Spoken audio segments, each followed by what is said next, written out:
శ్రీమాత్రే నమః. శ్రీ గురుభ్యో నమః. 2026వ సంవత్సరంలో ద్వాదశ రాశుల వారికి కూడా ఎలా ఉండబోతుంది?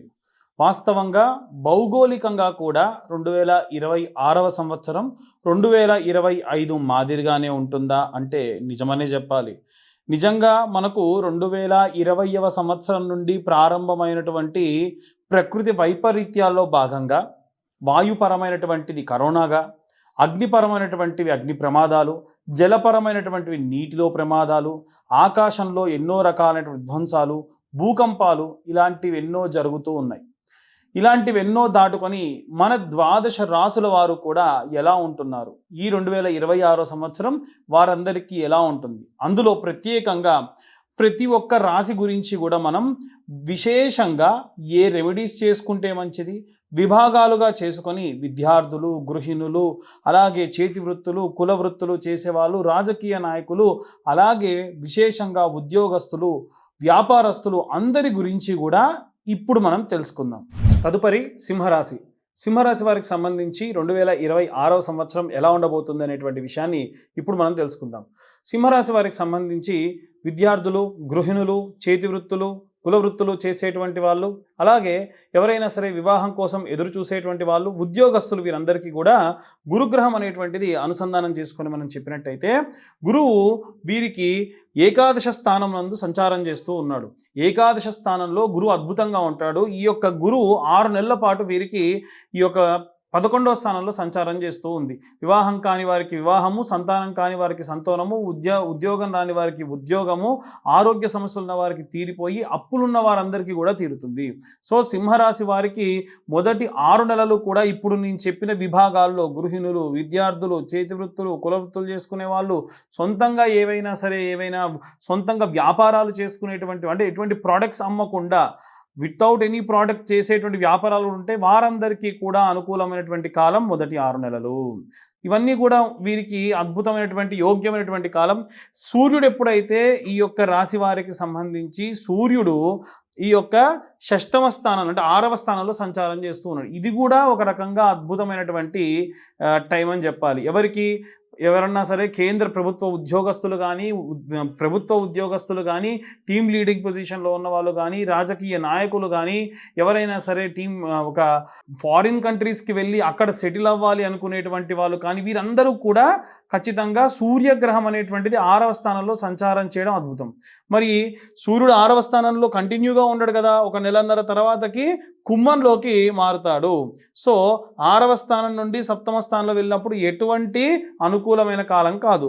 తర్వాత మళ్ళీ ఒక నెలన్నర, 2 నెలలు, 3 నెలల తర్వాతకి ఈ యొక్క దశమ ఏకాదశ స్థానాల్లోకి వస్తాడు. కాబట్టి సో మొదటి నెలన్నర తర్వాతకు మళ్ళీ ఒక 5 నెలలు, 6 నెలల పాటు ఈ యొక్క సూర్యగ్రహం యొక్క గమనాన్ని బట్టి వీరికి అనుకూలమైన కాలం కాదు.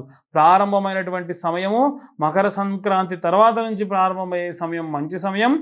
మంచి ఆలోచించకుండా ఈ సమయంలో వీరు ఏవైనా సరే నిర్ణయాలు, మంచి మార్పులు ఏమున్నా ఈ టైంలో తీసుకోవడం మంచి సదవకాశంగా చెప్పుకోవచ్చు. బుధుడు ఈ యొక్క 6వ స్థానంలో సంచారం చేయడం బుధుడికి కూడా మంచిది. జనవరి నుండి ప్రారంభించి ప్రతి నెలన్నరలో 15 రోజుల పాటు కాస్త డల్ మూమెంట్ ఉన్నప్పటికీ 6, 8, 10, 11 స్థానాల్లో ఈ యొక్క బుధగ్రహ సంచారం వీరికి లాభిస్తుంది. ఆల్మోస్ట్ నెలన్నర, 2 నెలల పాటు బుధుడు సంచారం అనేటువంటిది చేస్తూ ఉంటాడు.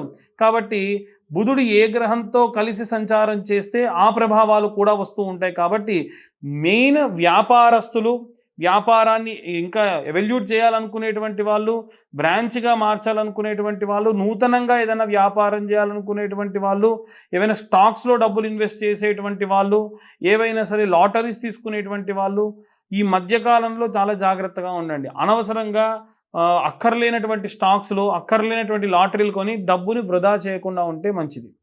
ఓవరాల్గా చూసుకుంటే శుక్రుడు కూడా మనకు ఈ యొక్క 6వ స్థానంలో సంచారం చేస్తూ ఉన్నాడు. శుక్రుడు 6వ స్థానంలో ఎప్పుడూ లాభించడు. ఈయన 3 నెలల తర్వాతకి 8వ స్థానంలోకి సంచారంగా మారిపోతాడు. అంటే ఈ మీనంలోకి వచ్చేంత వరకు కూడా ఈ యొక్క శుక్రుడి యొక్క అనుకూల పరిస్థితులు లేదు. మరి శుక్రుడు ఏ డిపార్ట్మెంట్స్ వాళ్ళకు అనుకూలంగా ఉంటాడంటే సినిమా రంగంలో ఉన్నటువంటి వాళ్ళు, మీడియా ఫీల్డ్లో ఉన్నటువంటి వాళ్ళు, వీరితో పాటుగా ఎవరైనా సరే విశేషంగా ఫార్మా ఇండస్ట్రీలో ఉన్న వాళ్ళు, కాస్మెటిక్స్ రిలేటెడ్ వాళ్ళందరికీ సంబంధించి ఈ యొక్క శుక్రగ్రహం అనేటువంటి సంచారం మారేంత వరకు కూడా అనుకూలంగా ఉండదు. అది మారడానికి ఖచ్చితంగా వీరికి 3 నెలలు పడుతుంది. తర్వాతకి 3 నెలలు బావుంటే మళ్ళీ 3 నెలల పాటు బాగోదు. తర్వాతకి 3 నెలలు బావుంటే మళ్ళీ 3 నెలలు బావుండదు. సో, ఓవరాల్‌గా ఈ యొక్క 12 నెలల్లో 6 నెలలు మాత్రమే వీరికి అనుకూలమైన కాలం. ప్రథమార్థంలో మొదలు 3 నెలలు, ద్వితీయార్థంలో తర్వాత 3 నెలల పాటు కూడా వీరికి అనుకూలంగా ఉంటుంది. ఇక శనిగ్రహం ఎప్పుడూ కూడా అనుకూలంగా లేనటువంటి స్థానంలో సంచారం చేస్తూ ఉన్న కారణం చేత ఎవరైనా సరే ఏలిన నాటి శని, అర్ధాష్టమ శని, అష్టమ శని ప్రభావాలుంటే జాగ్రత్తగా ఉండండి. ఈ యొక్క సింహరాశి వారికి అష్టమ శని ప్రభావం కాబట్టి ప్రయాణం చేసేటప్పుడు జాగ్రత్తగా ఉండాలి. ఫాస్ట్‌గా వెహికల్స్ తోలకుండా ఉండాలి. వీలైనంత వరకు కూడా అనుకూలమైనటువంటి వాతావరణంలో ప్రయాణం చేయడం కూడా వీరికి మంచి సత్ఫలితాలు ఇస్తుంది. ఓవరాల్‌గా చెప్పాలంటే సింహరాశి వారికి చాలా అద్భుతమైనటువంటి కాలము. తీసుకునే నిర్ణయాల్లో మాత్రం కొంచెం ఆలోచించి నిర్ణయాలు తీసుకోవడం వలన మంచి ప్రత్యేకమైనటువంటి సత్ఫలితాలు పొందే అవకాశం కనిపిస్తుంది. ఇవన్నీ కూడా గోచార రీత్యా చెబుతున్న విషయంలో మాత్రమే. డీటెయిల్డ్‌గా జాతకం కావాలనుకున్న వాళ్ళు మీ పేరు, మీ date of birth, time, place కింద ఉన్న నెంబర్‌కి వాట్సాప్ చేయండి. రూ. 2,511 ఈ యొక్క నూతన సంవత్సరంలో ఛార్జ్ చేయడం జరుగుతుంది. అలాగే అందరూ కూడా ఏ రెమెడీస్ తీసుకోవాలి, ఏ మంత్రం చదవాలనేటువంటి విషయాన్ని ఇప్పుడు మనం తెలుసుకుందాం. ఇప్పటి వరకు ఈ రాశిలో వారికి ప్రథమార్థం, ద్వితీయార్థంలో ఎలా ఉంటుంది అనేటువంటి విషయాన్ని తెలుసుకుందాం. మనము ఈ 2026 సంవత్సరంలో విద్యార్థి దశలో ఉన్నటువంటి వాళ్ళు చేయాల్సినటువంటి రెమెడీ గురించి చెప్తాను. ఒకటి, మేధా దక్షిణామూర్తి స్తోత్రం నిత్యం ఉదయం, రాత్రి సమయంలో లేదా ఉదయం, సాయంత్ర సమయంలో విన్న మాత్రం చేత, నిత్యము కూడా విన్న మాత్రం చేత మనకు విపరీతమైనటువంటి కాన్సంట్రేషన్ పవర్ పెరుగుతుంది. అలాగే విద్యార్థి దశలో ఉన్నటువంటి పిల్లల గురించి ఎస్పెషల్‌గా చెప్తున్నానండి. ఒక ఆవు నెయ్యి దీపం మీ ఇంట్లో ఉన్నటువంటి ఒక కార్నర్‌కి ఇలా ఉన్నటువంటి కార్నర్‌కి పెట్టేసి, లైట్స్ అన్నీ ఆఫ్ చేసి ఆ దీపాన్ని అలాగే చూడండి. దీని వలన కాన్సంట్రేషన్ పెరుగుతుంది. ఐ సైట్ కూడా తగ్గుతుంది. అంటే బోర్డు మీద చూసేటువంటివన్నీ కూడా కాస్త మసకగా కనిపిస్తున్నటువంటి ఆ యొక్క లెన్స్ క్లీన్ చేసినట్టుగా అవుతుందన్నమాట.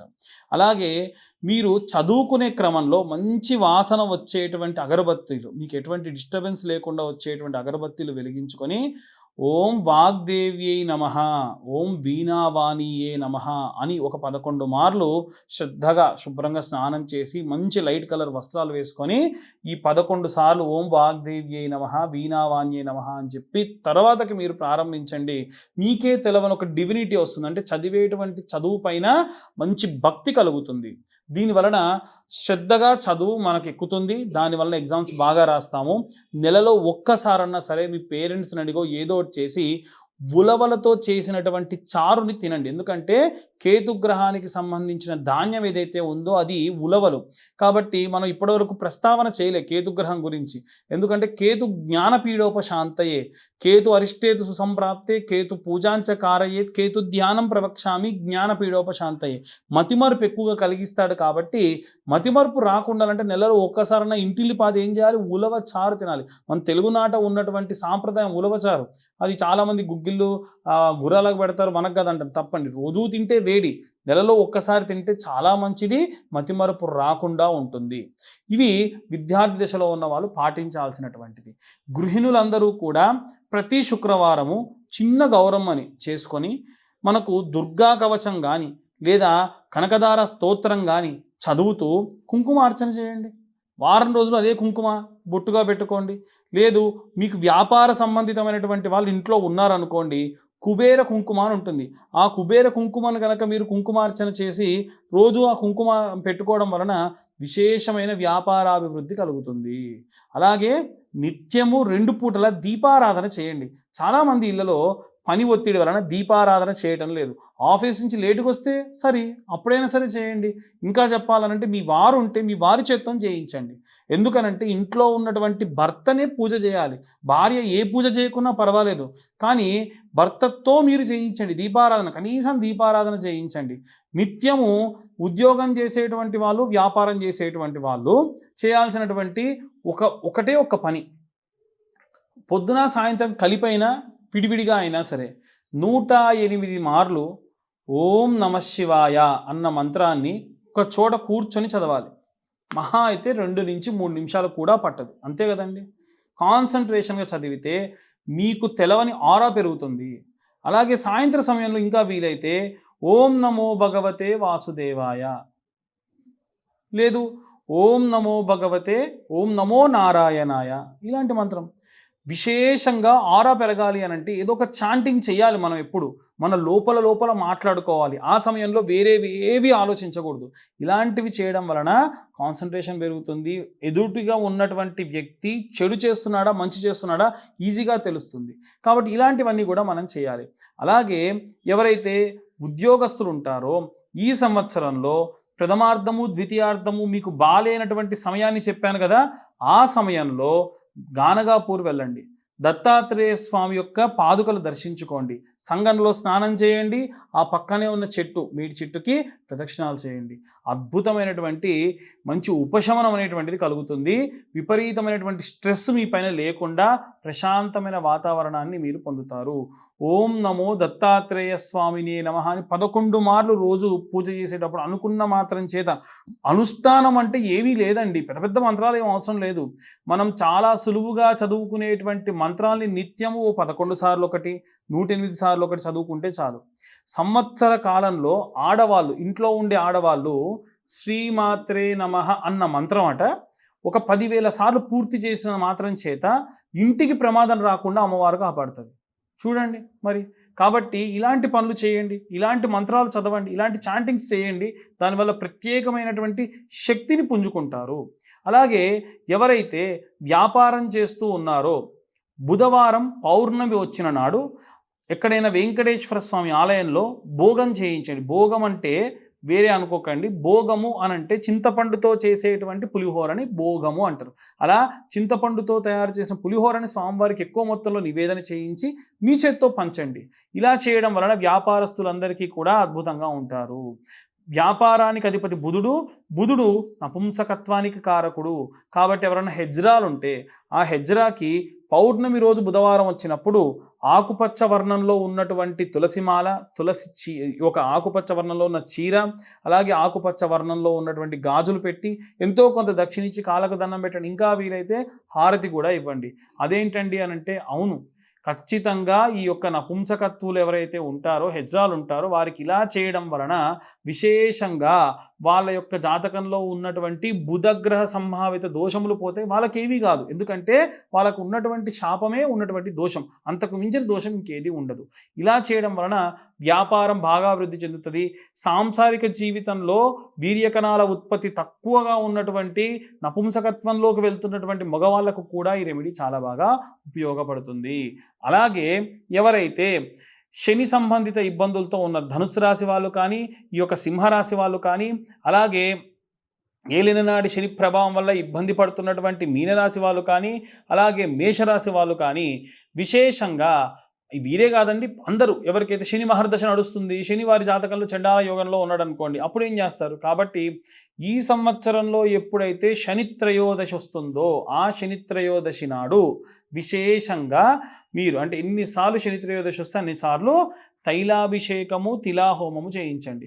నేనేం చేస్తున్నానంటే సంవత్సరంలో ఎన్నిసార్లు శని త్రయోదశి వస్తే అన్నిసార్లు మీ పేరు మీద తైలాభిషేకము తిలాహోమము చేయిస్తా. ఆసక్తి గలవారు ఎవరైనా సరే ఒక్కసారి డబ్బులు కడితే చాలు, సంవత్సరంలో ఎన్నిసార్లు వస్తే అన్నిసార్లు స్వయంగా నేనే దగ్గరుండి చేయిస్తా. మీరు కూడా వచ్చి ఆ యొక్క హోమంలో పూజలో పార్టిసిపేట్ కూడా చేయొచ్చు. అలాగే వివాహం కానటువంటి అమ్మాయిలు అబ్బాయిల కోసం ప్రతి నెల ఆఖరి వారంలో విశేషంగా కన్యావర పాశుపత హోమాలు చేస్తున్నామండి. ఎందుకంటే చాలామంది పిల్లలు రకరకాల కారణాల చేత వివాహం చేసుకోవట్లేదు, ఇంకో రకంగా వివాహాలు ఆలస్యం అవుతూ ఉన్నాయి, ఏజ్ ఎక్కువైపోతుంది. అలాంటి వారి కోసం శివుడికి చక్కెరతో అభిషేకం చేసి తర్వాత హోమం చేయడం జరుగుతుంది. ఇవి ప్రతి నెల కూడా ఎవరికి వారికి సపరేట్గా హోమము, అభిషేకము, పూజాది క్రతువులు చేస్తూ ఉన్నాం. ఆసక్తి గలవారు దాని గురించి కూడా కింద ఉన్న నెంబర్కు కాంటాక్ట్ చేయొచ్చు. అయితే ఎవరైనా సరే సర్ప సంబంధిత దోషములున్న, ఆశ్లేష నక్షత్ర సంబంధిత దోషములున్న, పితృదోషములు నవమ స్థానంలో పితృదోషములుంటే కూడా వీటన్నిటికీ కూడా గోకర్ణ క్షేత్రంలో విశేషంగా మోక్షనారాయణ బలి, ఆశ్లేష బలి పూజలు, అలాగే సర్ప సంబంధిత దోషం ఉన్నటువంటి పూజలన్నీ కూడా నిర్వహించడం జరుగుతుంది. వాటి గురించి కూడా ఎవరికన్నా ఇంట్రెస్ట్ ఉంటే కింద ఉన్న నెంబర్కు కాంటాక్ట్ చేయొచ్చు. జాతకానికి సంబంధించి చాలామంది ఫోన్లు చేసి మా పేరు చెప్తాను జాతకం చెప్పండి అంటున్నారు. పేరుతో నేనే కాదండి ఎవరి జాతకం చెప్తానని నమ్మకండి. ఎందుకంటే ఒక పేరు వెంకటేశ్వరరావు అన్న పేరున్న వాళ్ళందరూ ఒకేలా లేరుగా. కాబట్టి అనవసరంగా డబ్బు వృధా చేసుకోకండి. మీ యొక్క పుట్టిన పేరు, సమయం, date of birth, time of birth, place of birth ఇవి ఉంటేనే జాతకాన్ని చెప్పించుకోండి. దానికి 2511 రూపాయలు అవుతుంది.